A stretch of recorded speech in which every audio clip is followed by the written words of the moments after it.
Welcome to Men Let Me Reason, the podcast, a space dedicated to fostering open and honest conversations about the complex realities of fatherhood and ultimately manhood in today's world. We will be exploring the unspoken issues that we men face, shedding light on what society expects of us, our emotions, and our social interactions at all levels, especially within the family. This podcast isn't just about acknowledging issues, it's about us men being accountable, transparent, and finding solutions while building strong support systems. So, men, let me reason. Welcome back to Men Let Me Reason. This episode is going to be action. We are focusing on the challenges that we men face based on the cultural expectations of men. A heavy topic. And with me this evening, we have Stephen Williams and Damany Small. Yeah, well, you're not small. Yeah, Damany Small. So, men, let me reason. We're talking about the cultural expectations. You know what I mean?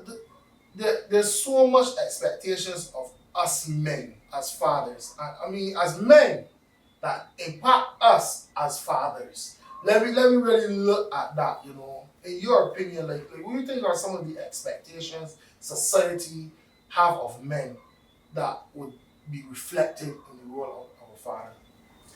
I would first have to say, my experience being a father is my father. Mm-hmm. So the expectations of him passed on to me. I feel that a lot. So if my father was X in terms of being who he was, right, was growing under his authority as a father figure, right, there's an expectation that I live up to whatever his standard is, right, in terms of who he was as a man, right, and then if I fall short, then I feel that I fail him.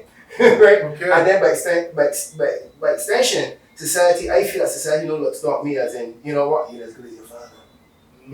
And then in terms of being, of course, I'm a father too, right? So therefore, it's kind of like an additional pressure because I have children, right? And there's this whole thing, generational thinking and generational feeling. So it's like I'm under pressure to perform or equal that to my father. Okay. You talk from a perspective of a father. I didn't know that probably could be seeing him with this here, but talk to me, Damany. I can bring a different perspective, although I guess we're one of the lucky ones to have a father in our lives. I had father and grandfather. I had a father in my life. Yeah, I know you two, all three of us. Whoa. So I would put it as a general thing, whereas people that expect for fathers to be the guys to go there work, bring money, always support the family, do the hard work around the house, let it be cutting grass, getting the garbage. And although women are speaking of having equality, they expect men to do these things that they call manly. Along with that, you will find that the men, along with doing the hard work, you will find that it's not expected for men in this society to see them around with the children and stuff. You won't see that before. No, you're seeing it now, which is a good thing. And men spend more time with the children. You wouldn't see that before. You would have found probably, if not a family together, just a woman along with the children. So that's a good change that the country is going into, and that's something good culturally. But let me look at this now from a flip side now, because all three of us were lucky to have our fathers present. But what we made that ain't got no fathers. I mean, no fathers that they ever present. And we talking about cultural expectations. So them know was fatherless because we have this big situation with fatherlessness. Who these men looking at? Who are these? What's the expectations of these men? Who are them had a real example, I should say. I guess maybe other men in the community, but in terms of that real intimate father figure, what's the expectations of these men as fathers? Because these men, they don't care about having children. Sometimes having children from multiple women, I take a deep breath because as a former chairman of the school board, part of the problem is that sometimes you can't get fathers, sometimes mothers, parents to show up, right? And that itself sends a signal to the child. So for me, the expectations of I think men or children that don't have fathers, right? That's the question. Children who don't have fathers, what's the expectation for them, right? I think it's difficult because then you have your mother playing the role of mother and father, right? And that's a problem, right? For me, a family, you have mother, father for a reason. So if there's not a father in the home, you don't have this one-sided perspective, right, in terms of development, right? I know we can get to the topic of masculinity and femininity at some point, right? But then you expect a mother to play two roles, right? And that is a problem, right? Even if sometimes the mere presence of a father in the home or a father there or a child even knowing that a father exists, I think that's a bigger thing because sometimes I hear men complain, I get to see my child. But if the child knows the father exists, right? That is something that grounds them, right? In that perspective. Children would not know who their father is and won't know what they got family there, right? And that plays on this sacred, plays on, doesn't he want me? Right? So, I mean, for those fathers fighting, to me, it is important that they do fight if they don't see each other often. You don't go over there often. I think that nurturing aspect of a mother is in early stages. So where father comes in, yes, it's discipline, but also to set an example and be the male role model. That masculine energy, depending on who needs it, because for a girl, it would be different than if it's a boy. His first role model, I bought a Manchester shirt, but the first role model, right, to my mind, is a father. And if he's a good man, even though you don't see it often, you're going to aspire as a young man, right, to be a father if he's a good role model first. If he's bad and he's not in home, problems. That's my perspective so far. When you talk about masculinity, what's our perspective of masculinity? Because there's so many different perspectives on because masculinity is actually, but when you think in terms of when many hear of masculinity, what do you think is a common idea out there? Like what is you see? What is a what's a masculine man in your opinion? Well, for me personally, I think a man is one. Yes, he takes care of his responsibilities, but he also takes care. You mean washing car? Take care of responsibilities. Taking care of responsibilities, meaning in terms of his home providing, always make sure the food on the table. If his children involved, also having some sort of be involved in the children's care. For me, I have two daughters and a son, and I was involved with them from inception, and they be my daughters, my son, whatever. It also involved masculinity for me. Also involved even man taking care of himself, getting a haircut, grooming, being 2 or 3 times a day. Using deodorant. These are things that men should be doing. The masculine men get pedicures and manicures too? Yes, they can. They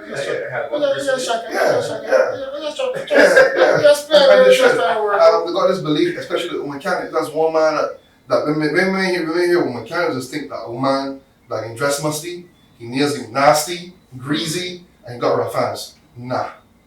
You gotta be clean. You gotta be clean. In this day and age, for me, you gotta be clean. You gotta take care of yourself. And how does this masculinity reflect in the family? In a whole family setting. Because we got to deal with family. And it will really us to push that. Because we got too much children out there who are family-less. That's a word? I don't know if that's a word. Family-less because they got to know about the third. Society have changed so much. When you growing up, I remember I used to go to my grandmother there, go to church, and you got all my cousins and everybody, my aunts and everybody, Right now, I feel bad, son. I got my 2 children. They don't have that experience that I had, but we really have a lot of families. But I just want to give an example though. We mentioned about families, and people may not understand when you say family less, because you can have a single parent, and the children go to school in the morning. The parent probably go to work, and they come back home, probably try to get home before the parent. And then when the mother come home, maybe saw father come home at 5 or 6 o'clock. And how much time that they spend together, not much time. Then quick so you get something to eat, well, bathe and go to your bed. So you might get 1 or 2 hours, then you get up in the morning, the cycle continues. You see the child during when they get breakfast or again prepare for school, and then back out again. The most time I got probably on the weekend, but on the weekend we're doing chores and walks, not. You need that family time. So that's where enough family that's coming, because before we had multiple persons inside the household, that the child will go home to a grandmother or uncle or what's not, and they could socialize. I mean, having that socialization right now for children is getting on a phone or getting on a tablet. Yeah. And then the family is international. That brings a set of other issues in it too. Because now you're not parenting for your own local community, you're parenting now for international experience that's being brought through technology. So I take your point in terms of that. I mean, my experiences, as I said, I quite on some things because I did have the benefit of that family type of environment, both me and mother and father. But what I can say is that some of the expectation for men is that men can roam more so, right? Because my father traveled a lot, right? And I did miss him, right? But my mother was there. But for me, the expectation that my father was come back. That's why I said, but my mother can leave. That's an interesting thing, I put on my mother as in, she's the one that can go, right? She can go on the trips. My brother never like, nah, mom, you stay. Daddy, he can go, right? So daddy sometimes travel for a week or 2 weeks, and it's cool, right? But mommy had to be there. And I think that part of it, that's a problem too. Because then, I don't want to say over dependent on females and mothers, right? But the fact is that, then your father doesn't seem as valuable, right? Well, listen, in episode 3, I think we had a comment, if I can remember clearly, where one, I think it was either Corey or Jerry was talking about the fact that this thing, like, it becomes so normalized, and like the whole concept of men being absent is like normal. Yeah. And how do we change that mindset? How do we change that narrative? How do we shift that whole idea that it is alright for mommy to be home, but okay for daddy to go? I mean, if that makes sense. But I think it goes back to parents, not really children, to think that way. Because they can only think based upon their experience. And for men that aren't there, or women, mothers that aren't there, I see it for them as being selfish. Because you cannot be there. Then the child get accustomed to you not being there. It's okay for you. You mean fathers too? Yeah, fathers. Both. Oh, okay. In this society, obviously, the main thing is fathers not being there. And for them, that's being selfish. I know there's not many issues with the mothers or what's not, but sometimes you got to look past that and be there for the child however you could in different spheres. And that's where the child then will develop all the different ideas. And sometimes you could tell when a child got both parents in life is about how they behave. Sometimes it might be not, but it'll be a big difference sometimes in children. But listen, I want to shift gears a little bit because one of the mere cultural expectations of men, right, is that of not showing emotion. You know what I mean? Men, we supposed to be rocks. We supposed to be blank and not be so bored.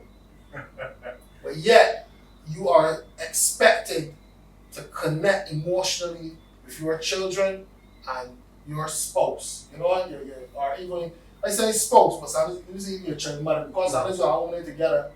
But you got to connect on an emotional level. You understand? And society say that we men, we have not been culturalized. Let me make some words. I got a dictionary. We have been culturalized in such a way not to show emotions. Don't cry. Don't express yourself. Talk to me. Same burning in there. Alright. When you're talking, right, they trying to sanitize your thoughts. I know sanitize. No, man. You're right. The reason, right? But you're right. But you can't divulge all the names like that. But let's I give an example of something, right? You see that having to be hard and not being able to cry thing? I think that there's some expectation for good reason for it that men are considered the rock of the family, right? If you go on a ship, right? A ship is bunked and float about, then it drop anchor, right? As much as it bunks and moving about, right? That anchor stays ground, right? If that anchor is equally floating and moving about, the whole ship moving, right? So what I mean by that is, right? Yes, I know the stories that men ain't supposed to cry. That's not true. Men do cry, they have feelings, right? But I give an example personal to me, where my partner at the time, right, heard me complain about financial problems, bitterly as in, so if I am worried about my finances, right, it's going to funnel down to her, right? And her job, if it's to take care of the child and the home, right, I've now passed on a burden to her, right? That about the expectation that I would take care of it, right? Mm-hmm. So I mean, I can't be crying in the corner too. Both be crying in the corner, right? I'm not saying you ain't supposed to show emotion, but men have to show emotion differently, right? I've learned to get it, but I got solid body in my mind. If I want bitch, I'm more than complain and be all ignorant, get with him. But I cannot bring it and put it on the woman 250% because then she's carrying the responsibility of the child development and her own responsibility because we live in a time now feeling where women work too. Right? I'm not going to ask you that about shared responsibility because if that is your partner, the financial pressures should be our pressures and not just your pressures. But hold on. But hold on a minute. But we may believe that we're going to carry the burden.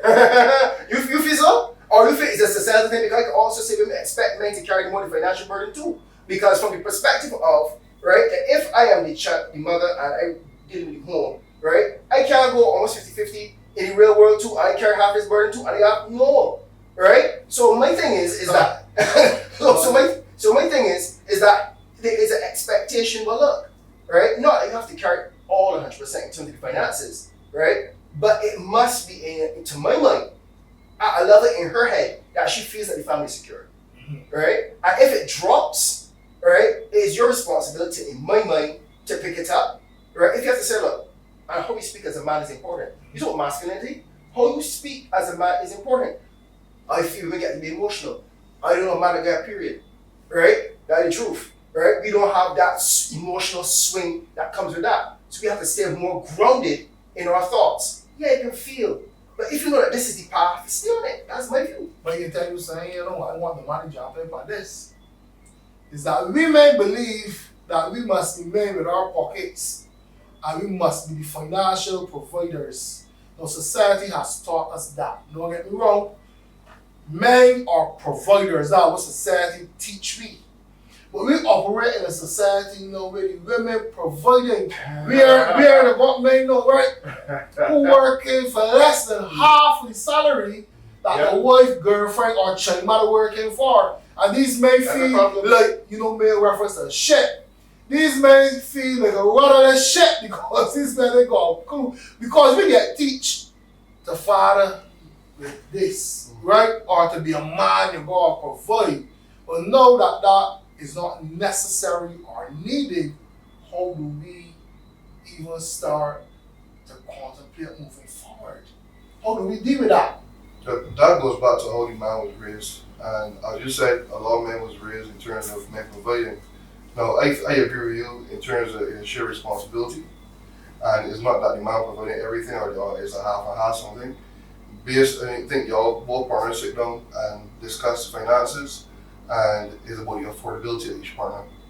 If I got to put 70, you put 30 because that's how it will work out, so be it. If you got to put 18 and I got to put 20, because sometimes it might shift. If you lost your job, you got to pick up the slack. If I lost mine, it's the same place. So it depends on the person, and a man got a real good understanding, and it's very hard to have that real understanding to know that you won't provide him more than what he can provide. You got what understanding? A strong understanding. Or you got a strong constitution? No, I don't move off this, Because see, I understand what you're saying, right? And this is the problem I have. You're saying what men must have. But if women don't feel, right? Because society has said women can achieve as much financial and corporate position as possible, right? But it ain't just money. If women could not have this financial success, are they taking shorter men? Right? You see men are shorter, right? So never society in high stand, nobody know. Right? But no, you have a situation where it flipped. So men used to make more money than women, right? But women used to want men at 6 feet or up there, right? A certain level of fitness, right? A certain level of being, right? A certain level of income. So what flipped was the money, but all the things that she wanted ain't changing. She wanted a man that could provide more for her.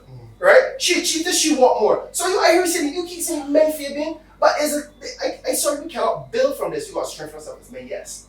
But women also must come around to the fact that if it has flipped in this world where they're making more money than the man right now, you look at UE. Tell me if they got 6% females in UE, they should get more management jobs. So therefore, are they not gonna take a man and feel confident and feel feminine or stay in their femininity to know that the man is making less than them? Because sometimes you may say we men gonna feel a certain way or accept. But are women accepting that they're making more and therefore the man might not make, as you say, half and still feel feminine in that position? So, because it impacts the men too in the psychology. What I would say though, and the way how the women can impact the men is that women need not to belittle men, that they know that they're providing more for the family, because a man want to know that he can provide. That's an ego thing. That's how men feel good about themselves. So when a woman now is being the sole breadwinner and having more money and providing more, she gotta know how to tone it down when it comes to don't belittle the man. Don't talk down The money. And that's where problem starts. I hear you. I hear you. But society ain't going backwards. More and more women are going to be making more and more money. The family structures changing. The same time 15 years ago, listen, I got some female friends that are financially sound. I can't find a good man. You know why? In my opinion, they can't find. You understand? Because ain't about money for these women. I know women that got their own house, their own car, the bike account, or they're comfortable. They get the nails and lashes do. They can travel when they feel like they ain't gonna worry about nothing. But men are struggling to gain that space because men believe that we should be providing in that situation most. Well, really and truly, and I hear this from a lot of females and also they feel me a sergeant. I hear women telling me that all they really want is that emotional and psychological connection, and men feeling miserably in that area. I don't know. You tell me. That's what I said. Hold on. But I was in a situation where the woman was making more money than me, and because I was not making enough, right? When we go, she used to put the money in my hand, right? So I could pay the restaurant, right? So therefore, so therefore she could feel family good because it was not family for her to be paying their bill. So I hear you, right? I hear you. But that's what I'm thinking about you. Right? And psychological aspect of you. No. Wait, it made me feel good if she put me in my hand. No. You mad? No, Sometimes I disagree with you. For her. Never disagree with you. It all goes back to the individual. But you know it's money in my hand? It's money in my hand to pay the restaurant. And not your money. It's not my money. No, if she give me money before I left and said, there's your money to spend. It's like, okay. So I said, alright, some of this for dinner, some of this for spend later. But if she said, But hold on, let me feel though. now what? But you see, but he's not man. Now at the end of the night, you want to put up for 500, you want to say what are their babes? Wait, what? No. You can tell, right? You want to put up for 500, you want to say baby, You can tell that he's myself. he's the man that you girlfriends want because he's a man and be angry. He walk in and she got everything. I can't provide nothing here. He ain't like that. That's not he. That's not he. That's not he. Not You you. know what I said? Not you. I ain't know how to deal with that situation. You deal with it? I don't want to know what you can do with it, man. I don't want to know what you can do with it. You got to go a car But you see, right the difference is that I'm not needy. I'm not dependent on a woman. now. So if you got what you got, that's fine. I got what I have also. So we can just work together. Obviously that I would just got provide less because you already got what you have. And that's where we can sit down, talk, we can enjoy ourselves, go out, enjoy each other's company. I have that psychological, emotional connection that we need as a partnership. And the men know they want me. So you thinking, I guess we need to be a lot more solid in our positions as men. I mean, as an individual, as a person, and not necessarily feeling needy or dependent on anybody else. I think that's what is the wrong too sometimes. I think that we grow up so much depending on mommy. In many instances, we grow up in mothers, right? And mommy doing everything for me, and we grow up, leaning on mommy and leaning on this female. The whole idea of leaning on a female for certain things that sometimes we feel like we need that validation from another female. And if you ain't getting that there, if you can stand up straight with yourself. I think that we need to do a lot more introspection. I think that men they don't display a lot of personal leadership. Personal, individual leadership. Like, we go here. Society said that we're supposed to be leaders. I remember I was having a conversation with a friend of mine one time. And he said, I was the leader of my house. I was head of my house. My wife tell me so. And I sit down one day, I tell myself, I never asked my wife that question. We never had that conversation. And my wife has a good 10 years in the marriage, I went home and I said, Trace, my wife named Tracy. I said, Trace, who's the head of this household? She look at me like, what foolishness is you talking? You know. I said, now, on a serious note, who's the head of this household? She said, better be you. You know. And like I said, wait, we don't really, shh. But you don't have these conversations. No. You don't have these conversations, you know, and as leaders, we are expected with society to be all these leaders, but a leader's supposed to have a vision. A leader's characteristics of leadership that we talk about in the professional world, that if we had to apply to our personal lives, we would do much better. I agree. You understand? And I guess that that's where society, this whole idea of leadership. It's put a lot of pressure on men. You thinking hard. What are you going on in your head? I know what you're thinking. Because we are expected to lead, and a lot we don't lead, we serve. And that's the reality. How do we not get to a position of leading ourselves and not being dependent on other people? I mean, yes, life is about helping other people, but we got to be able to be comfortable in our own space. If you're comfortable with yourself and you love yourself, who you want out there and love somebody else? And claim that you use all this in love and you got this big family and you're solid in your own personal position. Okay. You mentioned leadership. I want to stick on that. The problem is that you see that conversation you had concerning leadership. It means different things to the household that you're in. Mm-hmm.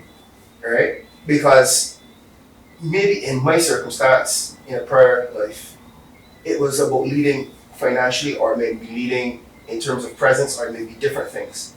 But we don't have the conversation prior to getting involved in relationships. In a previous episode, the person said, be careful who you get pregnant. Don't get idiot pregnant. That's the first sign of masculine leadership, right? Being able to choose wisely. Say me, I'm going to say that again. Right. That's we probably Right. leaders choose piss poor partners. Right? So when we talk about leadership, right, you see to have a discussion. Maybe you didn't need that discussion with your partner because you chose wisely, all right? And then from there on, leadership, the need to identify a leadership role was less needed in terms of that. Not the person, right? But to stop the authority, man say, it's because the woman says so. But anytime someone has to say you're the leader, that's a problem. That's a problem. Right? Yeah, that's a problem, right? And maybe in your situation, you didn't have to go through that because you chose wisely, and then you all found a way not to just cohabitate, but to co-lead. And I think that is something in itself that we also have to talk about. It's really co-leadership in terms of partnership, to understand where you fit in and excel, all right, as a man, and where she fits in and excel as a partner, and your wife and mother your child, all right. And the fact you have to discuss it early up, to me, it's not necessarily a problem. But if you choose wisely, and that's your first leadership decision, right, the other things would fall naturally, right?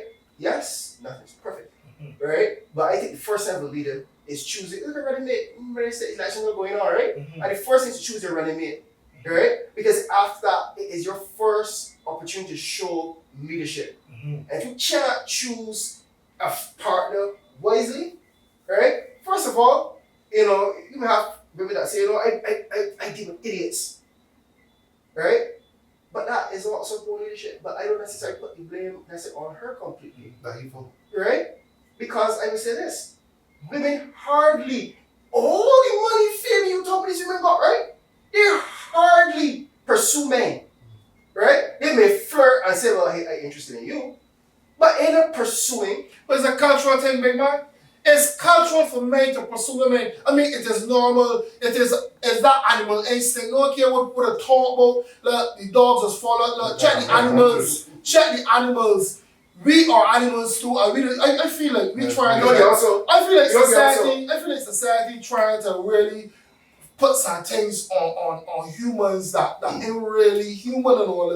Like we men naturally males naturally pursue females, that's a natural thing. And we trying to change it. I mean, we gotta be careful this day and age because I got sexual harassment. You can't hold that no woman no more. You can't show that she too hard because you harass she. But anyway, I want to go back to the point of leadership. I don't want to get too far off because a lot of these things turn into one there, right? Is that having an equation and some numbers missing and you want to get the answer.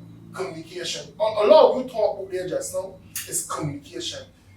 we as men fail miserably in that area. I read We something. fail miserably in that area. So all this thing about sit down with leadership and we call partner and co-lead and all that. If you don't have the skill set to have a conversation, an emotionally connected, grounded conversation with your partner, you cannot get anywhere. You're starting at the beginning all the time. I read something recently and I mentioned about that, and in terms of the difference between dating and in a marriage, where it was said that in dating, all these hard questions and discussions should happen.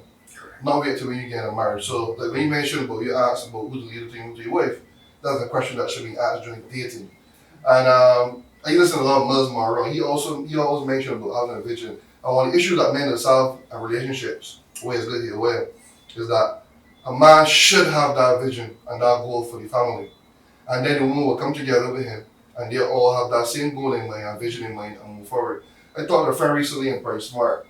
And he'd been having some financial issues. I helped him with the getting a job. And I asked him about what's going on, what's really going on. I know you had a business. I was like, your wife helped you business? He said, no. I said, so you financially unable right now, so what do your wife help? How do you help?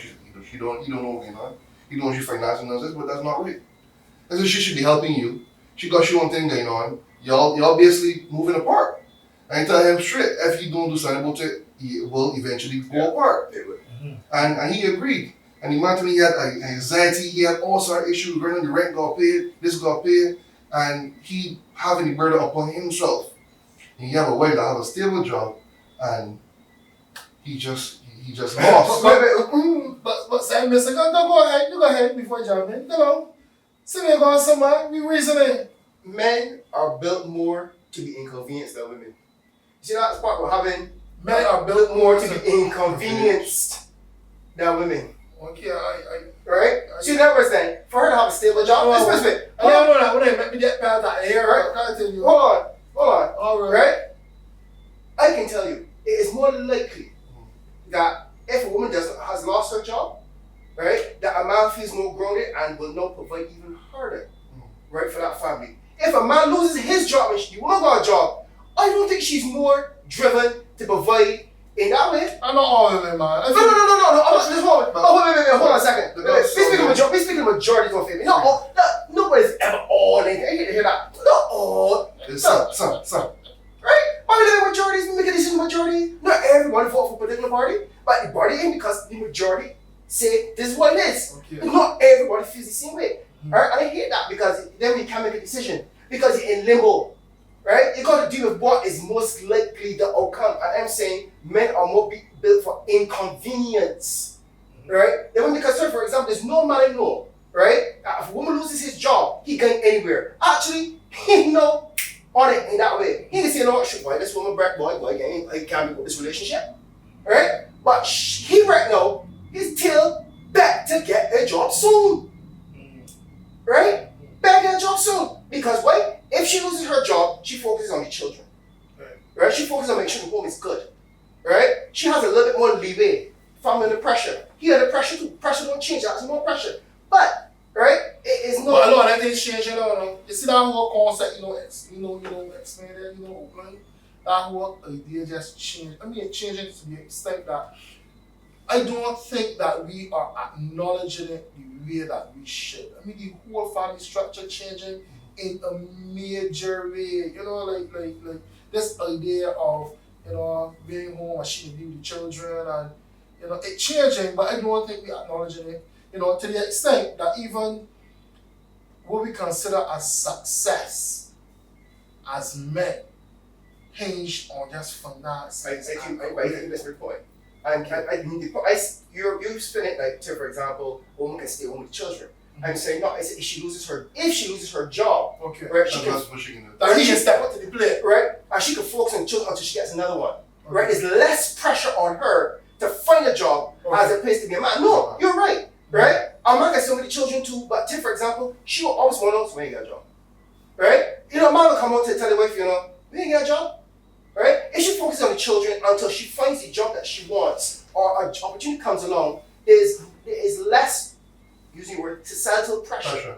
right? On the woman to find a job. She can basically stand as the maintainer of the home until the right job comes along. A man on the other hand can take the job that he can get to help bring money there. Even if he doesn't like the job.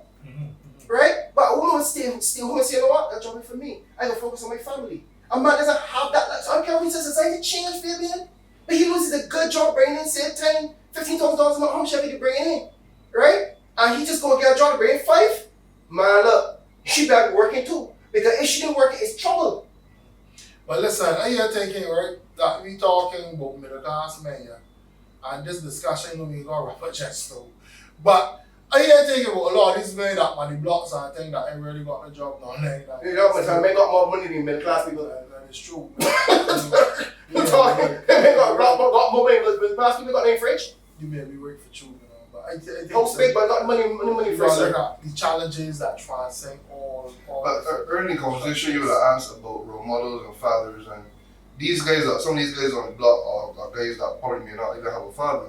They go on the block to socialize, and they see the other men on the block, the one that ran the block, as their father figure, and end up going down the road areas, might be smoking, might be doing having weapons and stuff to fit in, and that's where we know get an issue, and we seen the issues coming up in our business today. Listen, I saw something recently, and they tell myself I get teeth it, right?